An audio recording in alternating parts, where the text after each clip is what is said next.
Students, my self Soham sir, physics expert at Aaradhya classes, CTM Ahmedabad.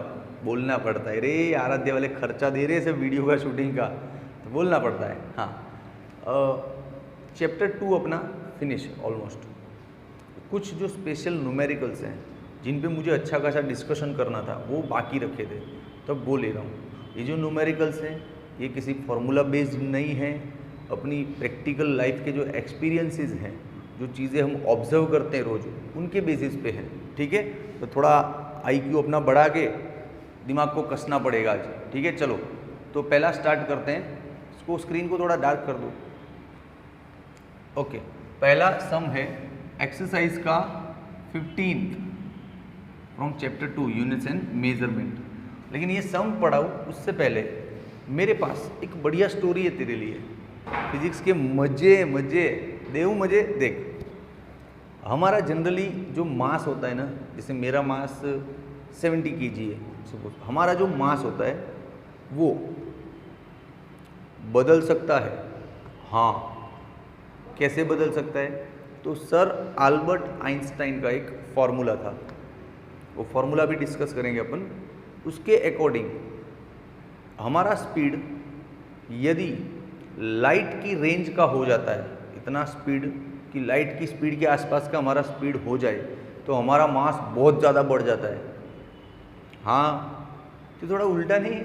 Generally हमको लोग क्या suggestions देते हैं कि भाई थोड़ा दौड़ तो वजन कम हो जाएगा, मास कम हो जाएगा। लेकिन आइंस्टाइन सर ने बोला है कि तू इतना तेज दौड़ कि लाइट की स्पीड को टच कर ले, तो तेरा मास बढ़ने लगेगा, बढ़ जाएगा, इन्फिनाइट मास हो जाएगा।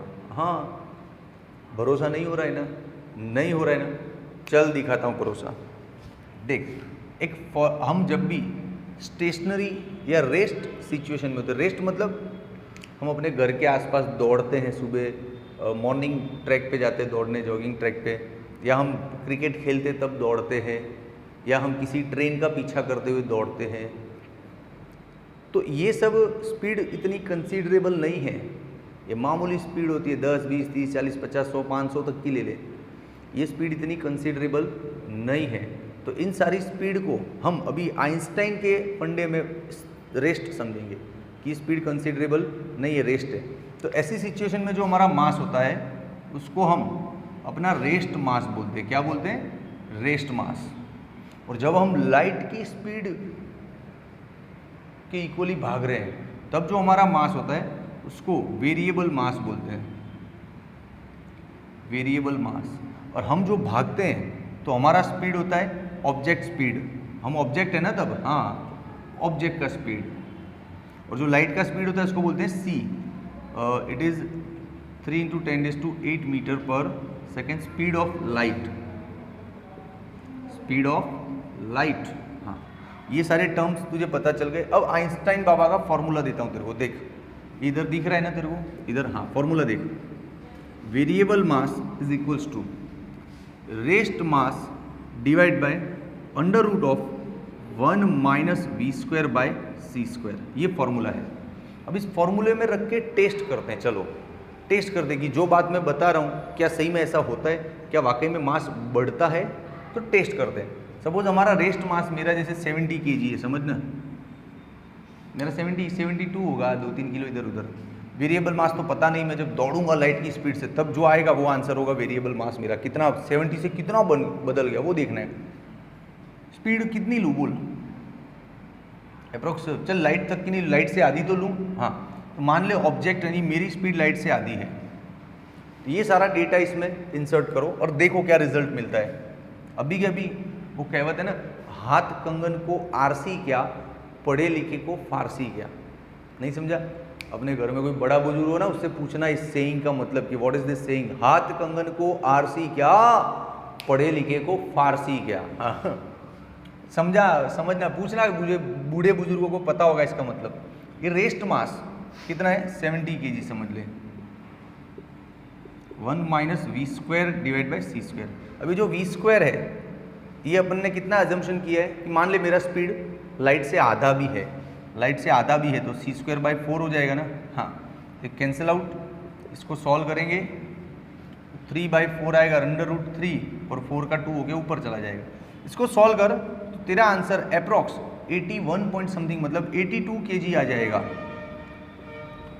तो बोल हो गई ना मेरी बात प्रूव कि तू लाइट जितनी नहीं उसकी आधी स्पीड से भी दौड़ा ना, लाइट की आधी स्पीड से भी दौड़ा तो भी तेरा मास 70 से 82 हो गया, बढ़ गया। तो फिर तो दम है बात में। यस, हम ये छोटी मोटी स्पीड की बात नहीं कर रहा हूँ, ये बुलेट ट्रेन, ये एरोप्लेन, ये स्पीड कुछ मायने नहीं रखती है। 500, 700, 1000 का स्पीड कोई मायने नहीं रखता है। बात हो रही है बड़े लेवल की, 3 × 10⁸ मतलब 3 × 10⁵ किलोमीटर पर सेकंड, मतलब कहाँ जा रहा है ये वैल्यू, समझ तू, बहुत बड़े लेवल की बात हो रही है। हाँ, तो हमने देख लिया मास चेंज हो जाता है। अब मान ले तू लाइट की स्पीड से दौड़ रहे तो लाइट की स्पीड से दौड़ेगा तो यहाँ पे क्या आ जाएगा c², तो कैंसिल, 1 - 1 0, तो मास विल बी इन्फानाइट। तो फिर तो मास इन्फानाइट हो जाएगा, तो कैलकुलेट भी नहीं कर सकता, इतना हो जाएगा। समझा? तो बस ये फंडा है आइंस्टाइन बाबा का। अब आज का जो क्वेश्चन है वो बहुत ईजी है। आज के क्वेश्चन में एक फॉर्मूला दिया है, देखो ये रहा, दिख रहा है प्रॉपर, 1 - v², ये 1/2 है ना, मतलब अंडर रूट समझ ले। एक बच्चा कुछ एक्सपेरिमेंट्स कर रहा था, ये क्वेश्चन तो आपने पढ़ा होगा। हाँ, एक बच्चा कुछ एक्सपेरिमेंट कर रहा था तो उसको ये फॉर्मूले में c कहाँ लगाना है वो भूल गया, c कहाँ लगाना है भूल गया। अच्छा, हमको तो पता चल गया कि c है ना v² के नीचे लगाना है साहब। अरे वो तो तेरे को फॉर्मूला दिया इसलिए पता चला, तेरे को ये स्टोरी नहीं बताया था। तो डायमेंशनल एनालिसिस से तुझे कैसे समझ में आता, तो वही सिखाता हूँ। देख, डायमेंशनल एनालिसिस से बहुत ईजी है, ये मिटाना पड़ेगा, स्क्रीनशॉट तो हो गया ना तेरा। हाँ देख, डायमेंशनल एनालिसिस से हमको कैसे पता चल सकता था, बताता हूँ। Mass is equals to mass upon √1 - v²। ये फॉर्मूला उस बच्चे ने लिखा, वो c² कहाँ लिखना है वो गलती कर गया, तो हम उस गलती को डायमेंशनल एनालिसिस के बेसिस पे सेट करते हैं। चलो देखो, ये इक्वल टू का मतलब ये फॉर्मूला डायमेंशनली करेक्ट होना चाहिए, मतलब दोनों साइड के डायमेंशंस जो हैं, किलोग्राम, मीटर, सेकंड, ये सब डायमेंशंस इक्वल होने चाहिए। तो इसका डायमेंशन क्या होगा मास का, किलोग्राम, तो इसका भी किलोग्राम ही होगा। तो फिर अब नीचे तो कुछ चाहिए ही नहीं, वरना ये इक्वल टू नहीं रहेगा। तो नीचे ऐसा कुछ सेटअप कर कि ये यूनिटलेस, मास ये डायमेंशन लेस हो जाए। तो इसको डायमेंशन लेस करने के लिए सीधी सी बात है रे पुष्पा, ये whose this Pushpa, the legendary actor Rajesh Khanna साहब का डायलॉग, वो भी तेरे घर में बड़े बुजुर्गों को पूछना, बताएंगे पुष्पा कौन बोलता था। 1 - v² डिवाइड बाई c²। हाँ, तो इन दोनों का यूनिट कैंसिल हो जाएगा और ये यूनिटलेस हो जाएगा, तो ये किलोग्राम किलोग्राम बैलेंस होगा, तो नीचे आएगा, ऐसे समझ में आता है। चल स्क्रीनशॉट ले ले। ओके, चल अभी नेक्स्ट एक्सरसाइज का 16। तू वीडियो देखता रहे, मैं हर जैसे 15th न्यूमेरिकल में आइंस्टाइन सर का कॉन्सेप्ट घुसाया, वैसे हर न्यूमेरिकल में कुछ ना कुछ एक्स्ट्रा नॉलेज डालूंगा तेरे को, क्योंकि ये न्यूमेरिकल ही ऐसे हैं, लोग इनको फटाफट फॉर्म सॉल्व करके आंसर लाते, ऐसे नहीं है। ये सब तो सीखना होता है लाइफ में, प्रैक्टिकली ऑब्जर्व करना होता है कि क्या हो रहा है। तो फिर इसमें भी सारे न्यूमेरिकल में डिस्कशन दूंगा, तेरे को मजे करवा दूंगा फिजिक्स में। रुकिए, वायर बीच में आ रहा है यार, ठीक है चलो चलो करते हैं। क्या बोला है, the unit of length convenient on the atomic scale is known as an angstrom. हमको पता है ना इसमें क्या बड़ी बात है, 1 angstrom is equals to 10⁻⁻10 metre. हमको पता है एटॉमिक स्केल पे हम एंगस्ट्रॉम, नैनो, यही सब, फर्मी, यही तो लेते हैं सब, ठीक है। Okay, is denoted by 1 angstrom 10। अरे पता था, हमने तो लिख लिया पहले ही। चलो, the size of a hydrogen atom is about 0.5 angstrom. Hydrogen atom का साइज क्या है, 0.5 एंगस्ट्रॉम। साइज मीन्स उसका रेडियस 0.5 एंगस्ट्रॉम। ये एंगस्ट्रॉम नो चालबे, नो चालबे, तो 10⁻10 मल्टीप्लाई करो तो मीटर तो चालबे, चालबे। हाँ चलो ठीक है, अब आगे पढ़ो, ये तो सिर्फ डेटा नोट डाउन किया। What is the total atomic volume in metre cube of a mole of hydrogen atoms. बहुत ध्यान से पढ़ना, एटॉमिक वॉल्यूम है, 1 मोल हाइड्रोजन है, उसका एटॉमिक वॉल्यूम क्या होगा, ये क्वेश्चन है। ये 1 मोल का होता है सर, हम तो पहली बार सुने रहे, अभी तो केमिस्ट्री में भी आया नहीं है। अरे बताता हूँ, इसलिए तो खड़ा हूँ मैं इधर। एक डजन पता है तेरे को? 1 डजन मीन्स 12 पीस। अपन नहीं बोलते एक डजन केला ले आओ, बनाना ले आओ, तो कितना बनाना होता है उसमें? 12। तो सेट है ना, 1 dozen means 12 bananas. 1 century means 100, set है ना। हाफ सेंचुरी मीन्स 50, सेट है ना। तो फिर तो ये जो वर्ड्स है डजन, सेंचुरी, हाफ सेंचुरी, वैसे मोल भी एक ऐसा ही वर्ड है, मोल भी ऐसा ही एक वर्ड है। जैसे डजन में 12, सेंचुरी में 100, हाफ सेंचुरी में 50, ऐसे मोल में भी कुछ ना कुछ होता है। तो कितना होता है? तो let's see here, 1 mole is equals to 6.023 into 10⁻23। हाँ, नंबर ऑफ पार्टिकल्स। एक डजन में 12 केला होता है ना, जैसे एक मोल में इतना होता है, बहुत बड़ा नंबर है ये एवोगैड्रो सर का कॉन्सेप्ट है। एवोगैड्रो नंबर भी बोलते हैं इसको, Na से भी डिनोट होता ही है, आएगा कहीं ना कहीं केमिस्ट्री में। हाँ ठीक है। तब इन्होंने क्या बोला है कि atomic volume of hydrogen of 1 मोल ले आओ। भाई देख, जैसे ये कंटेनर है, ठीक है, इसमें तूने 1 मोल हाइड्रोजन डाला तो कितना एटम निकलेगा उसमें? 12, 15, 16, 50, 500, 100, 150 करोड़, 2 करोड़, कितना है? इतना सारा एटम पड़ा होगा अंदर, इतना 10⁻23 जितना। हाँ, उसमें किसी भी एक एटम का वॉल्यूम ले लो, मल्टीप्लाई बाई ये कर दो तो पूरा वॉल्यूम मिल जाएगा। सिंपल। हाँ, जैसे एक केला का 5 रुपया, तो 12 केला का कितना? तो इंटू 12 कर 60 रुपीज़। तो ये वही लॉजिक है, एक मॉलिक्यूल का वॉल्यूम इतना, तो इतने सारों का कितना, सीधा मल्टीप्लाई। अब सर मॉलिक्यूल का वॉल्यूम कैसे निकाले? तो दोस्त फिजिक्स में according to the rules of kinematics of gases, gas के मॉलिक्यूल को स्फेरिकल अज्यूम करना है। हाँ, तभी आंसर आएंगे। तो चलो स्फेरिकल अज्यूम करेंगे तो एक का वॉल्यूम आएगा 4/3 पाई r³। अब जब इतने सारे हैं तो मल्टीप्लाई कर दो इंटू 10⁻23। अब इसको सॉल्व करेंगे हम तो कुछ 3.15 10⁻⁻7। कहाँ से? अरे यार रुक, अभी पढ़ा क्या है गुजराती मीडियम में, तो आंसर याद है। देख पाई क्या होगा? 3.14। रेडियस क्या लेना है? 0.5 इंटू 10⁻10 इंटू 6.023 10⁻23 स्वाहा। तो the answer will be 3.15 10⁻⁻7 metre cube. ये हो गया टोटल एटॉमिक वॉल्यूम। बोल कैसा लगा सम? इजी है ना? तो फिर अच्छा, एटॉमिक वॉल्यूम के साथ न्यूमेरिकल पढ़ा है, तो ऐसे ही नहीं पढ़ा है ना तेरे को डजन, सेंचुरी, हाफ सेंचुरी सबसे कंपेयर करवा के मोल समझा है ना। ये सीखना होता है फिजिक्स में। सीधा रट्टा मारा, फॉर्मूला ने आंसर छापा, ऐसे थोड़ी पढ़ते हैं। चल इसके अगले वाले में और दांसू मुझे देता हूँ। चल इसका स्क्रीनशॉट ले लो। ओके देख भाई, एक्सरसाइज का 17 इससे ही रिलेटेड है, इसलिए इतना मिटाया नहीं, रहने दिया, ये काम में आएगा फिर से, है ना। हाँ, क्वेश्चन तो तू पढ़ और फील कर कि क्वेश्चन तुझसे क्या करवाना चाहता है और क्वेश्चन ने तुझे क्या इन्फॉर्मेशन, क्या हेल्प, क्या डेटा दिया है, बस यही होता है। तो देख क्वेश्चन को मैं पढ़ के समझता हूँ। 1 mole of an ideal gas, it's standard temperature and pressure are occupies 22.4 litre. मतलब ये इंफॉर्मेशन है जो तुझे नहीं पता था, वो बुक वाला बता रहा है कि ऐसा होता है। क्या होता है? स्टैंडर्ड टेम्परेचर और प्रेशर पे 1 मोल गैस होगा ना, तो इतना स्पेस ऑक्यूपाई करेगा 22.4 लीटर। इसको इसका मोलर वॉल्यूम बोलते हैं। क्या बोलते हैं? Molar volume. मोलर वॉल्यूम कितना है? 22.4 लीटर। लेकिन लीटर अपने यहाँ चलता नहीं है दोस्त, SI में वॉल्यूम के लिए हम मीटर क्यूब लेते हैं। तो देख 22.4 लीटर से मीटर क्यूब करना है, तो 10वीं पढ़े हो कि नहीं पढ़े हो? तो 10वीं में था ना मैथ्स में चैप्टर, उसमें था तो सही कि लीटर से मीटर बनाना है, तो 10⁻³ कर दो, ये बन गया मीटर क्यूब, है ना।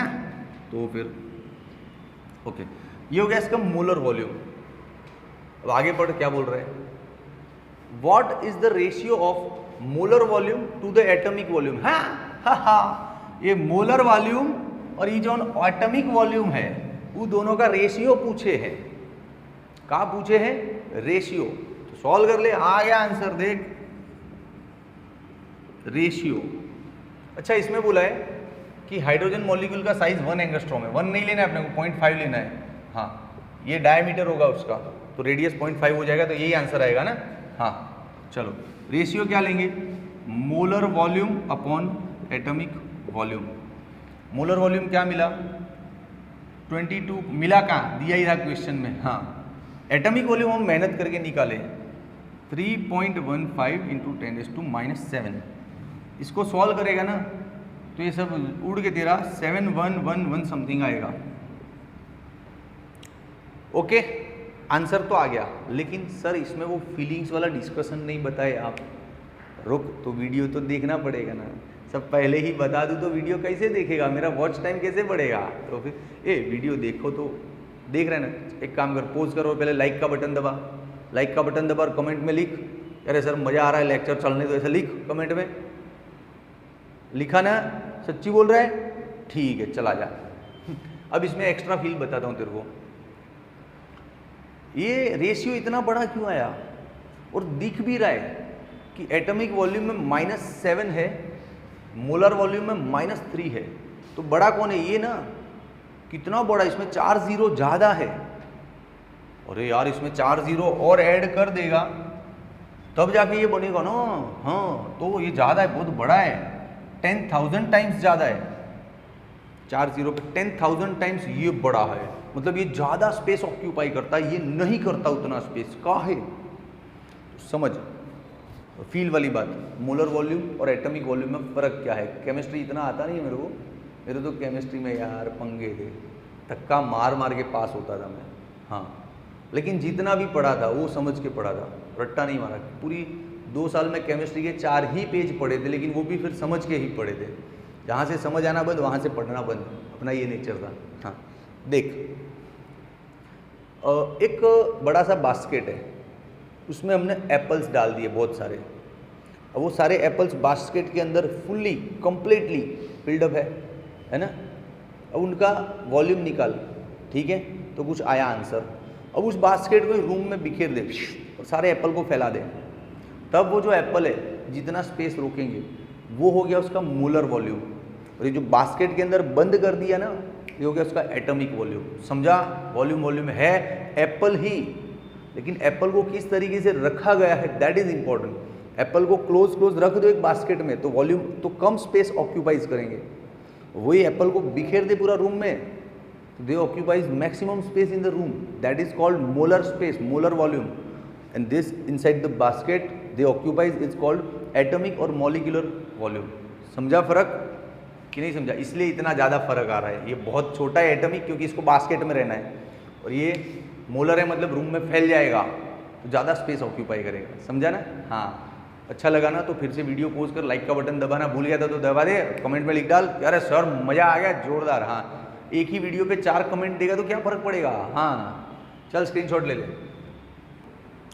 ओके, अब ये 18th क्वेश्चन है, इसको पढ़ ले। इतना लंबा चौड़ा टेक्स्ट बुक लेके भी बैठा कर भाई वीडियो देखे ना तो सिर्फ ऐसे बिस्तर में से सोते सोते नहीं देखने का। Proper you fold your legs, sit proper straight, ये जो कॉर्ड है स्पाइनल वो सीधा रहना चाहिए, तब जाके मेमोरी बनता है। हाँ देख, चल समझा देता हूँ। ये तू पढ़ा ना, मैं सीधा बोल दूँ। हम लोग जब ट्रेन में बैठे होते ना तो नज़दीक के जो ऑब्जेक्ट है वो हमको अपोजिटली जाते हुए दिखते हैं। तू ट्रेन पे खड़ा है, स्टेशन पे तुझे समोसे वाला भैया दिख गया और तेरी ट्रेन यूँ जा रही है तो तुझे लगेगा ना समोसे वाला भैया यूँ उल्टा जा रहा है, अरे भैया अरे समोसा रह गया, अरे आ जाओ आ जाओ। समझा? वो ट्रेन में नहीं, राज इधर जा रहा था तो सिमरन इधर दिख रही थी ना उसको, तो राज उसको हाथ दे रहा था, सिमरन आ जा। और सिमरन का पापा क्या बोला, जा सिमरन जी ले अपनी ज़िंदगी, बोला था। हाँ, तो यही फिनोमिनन है, ये जो प्रैक्टिकली एक्सपीरियंस है हमको आता है। टीवी देखते हैं हम, ट्रेन में बैठते तो आता है कि when we are in a moving train, object nearer हमको अपोजिट डायरेक्शन में जाता हुआ दिखता है, लेकिन जो दूर का ऑब्जेक्ट है वो हमको स्टेशनरी दिखता है। जैसे ट्रेन में बैठ के मून को देख तो मून तेरे को उधर ही दिखेगा, हिलता हुआ नहीं दिखेगा। दूर किसी बड़े से हिल को देख, उधर ही दिखेगा। दूर बड़ा सा कोई बिल्डिंग दिखेगा, वो उधर ही दिखेगा, वो अपोजिट डायरेक्शन में जाता हुआ नहीं दिखेगा। ऐसा क्यों? Parallax of eyes. हाँ, ऐसा क्यों होता है? क्योंकि जो नज़दीक का ऑब्जेक्ट होता है ना, उसका हमारे साथ एंगल बड़ा बनता है। नज़दीक का ऑब्जेक्ट होता है, उसका एंगल हमारे साथ बड़ा बनता है। तो थोड़ा भी चेंज होता है ना एंगल में, तो हमको नोटिस होता है कि अरे हाँ एंगल बदल रहा है। लेकिन जो दूर का ऑब्जेक्ट होता है ना, उसका एंगल हमारे साथ बहुत ही छोटा होता है, बहुत छोटा। तो उसमें थोड़ा भी चेंज होता है तो हमको नोटिस नहीं हो पाता है, ऑब्जर्वेबल नहीं होता है। इसलिए हमको लगता है कि वो स्टेशनरी और नज़दीक वाले भाग रहे हैं। इतना सा कॉन्सेप्ट, अब खुद का इमेजिनेशन लगा। अब एंगल ड्रॉ करके थोड़ी दिखाऊंगा, छोटा बच्चा है क्या? चल स्क्रीनशॉट क्या लेगा? चलो नेक्स्ट क्वेश्चन दो। ओके गाइज, ये आज के लेक्चर का last sum. The sun is a hot plasma ionized matters. ये कह रहे प्लाज्मा आयनाइज्ड मैटर्स क्या है ये सर? देख, कोई भी ऑब्जेक्ट होता है ना, उसका 3 स्टेज हमको पता है। 3 status of object we know. What? Solid, थोड़ा उसका टेम्परेचर बढ़ा दो तो वो मेल्ट हो जाता है, मेल्ट होके क्या बनता है? लिक्विड। थोड़ा और टेम्परेचर बढ़ा दो तो लिक्विड में से क्या हो जाता है? वेपर, मतलब गैस, गैसियस स्टेटस। तो 3 status of any object we know that on increasing temperature the status also change. एक 4th स्टेटस है जो लिक्विड से थोड़ा ज़्यादा है, गैस से थोड़ा कम है। समझा? तो क्या है वो स्टेटस? नहीं ऐसा नहीं, सॉरी, जो लिक्विड, जो सॉलिड नहीं है बिल्कुल, थोड़ा सा पिघला हुआ सॉलिड है और पूरी तरह लिक्विड नहीं बना है, मतलब सॉलिड और लिक्विड के बीच का एक स्टेटस है जिसको हम बोलते हैं प्लाज्मा, प्लाज्मा स्टेटस, या उसको साइंटिफिकली आयनाइज्ड मैटर बोलते हैं, आयनाइज्ड मैटर बोलते हैं। हाँ, है ना? अब चल समझाता हूँ कैसे क्या है। क्वेश्चन तो तूने पढ़ा ही है। इस क्वेश्चन में करना क्या हमको, देख, in what range do you expect the mass density of the sun to be in the range of densities of solids and liquids और गैसेस। मतलब ये है कि सन का मास डेंसिटी निकालो और पता करो कि वो कौन सी रेंज में आ रहा है उसका डेंसिटी, है ना? तो इजी क्वेश्चन है, डेंसिटी निकालना हमको आता है। Density is equals to mass upon volume. अब सन का मास कहाँ से लाऊं साहब? अरे दिया है क्वेश्चन में, ये रहा देख, 2 × 10⁻30। तो ले ले 2 × 10⁻30 kg। फिर वॉल्यूम, हाँ, सन स्फेरिकल जानते हैं हम, तो 4/3 πr³। यस, 10वीं पढ़े हैं हम, ऐसे थोड़ी आ गए सर हम मुंह उठा गए ना। हाँ, ये हो गया उसका वॉल्यूम मीटर क्यूब में। अब इनकी वैल्यूज रखो सब, तो रखनी पड़ेगी। तू रख देगा तो मैं जाने दूँ, रेडियस ये दिया हुआ है, अरे यार रख देना, ले फिर कमेंट में डालते और छोड़ क्या आधा आधा पढ़ा दे। 3 को ऊपर डाल, 4 इधर, 3.14 इंटू रेडियस क्या है 7 × 10⁸ क्यूब। तो इसका आंसर अप्रोक्स 1392 के आसपास है, मतलब अप्रोक्स 1400 ले सकता हूँ। ये आया सन का डेंसिटी। तो ये डेंसिटी लिक्विड से थोड़ा ज़्यादा है। लिक्विड का डेंसिटी इतना होता है 100, वाटर का डेंसिटी इतना होता है 1000। ये उससे थोड़ा ज़्यादा है, मतलब वाटर की तरह फैला हुआ नहीं है, थोड़ा कम फैला हुआ है। डेंसिटी मतलब क्लोजनेस, सॉलिडनेस कितना है वो देखना है। तो वाटर का डेंसिटी 1000 होता है, इसका कम है, मतलब ये ज़्यादा फैला हुआ नहीं है। समझा? जैसे ये बटर मिल्क है और ये कर्ड है, समझ रहे फर्क? छाछ और दही खाए हो ना, तो छाछ जोन है वो लिक्विड कहलाता है, दही को समझ ले प्लाज्मा कहते हैं। तो ये वो वाला स्टेटस है। तो समझा? तो बोलेंगे कि this is not in the range of solid liquid gas, this is plasma range. हाँ, ये आंसर बोल। चल, मजा आया ना आज के वीडियो में? तो लाइक कर, कमेंट डाल। हाँ, Aaradhya commerce classes, Aaradhya primary classes, ये भी अपना ही चैनल है, सब्सक्राइब करवाओ, शेयर करवाओ, लाइक करवाओ, कमेंट डालो इसमें भी, ठीक है? वीडियो मजा आया तो लिख, कमेंट में लिख। Bye, take care.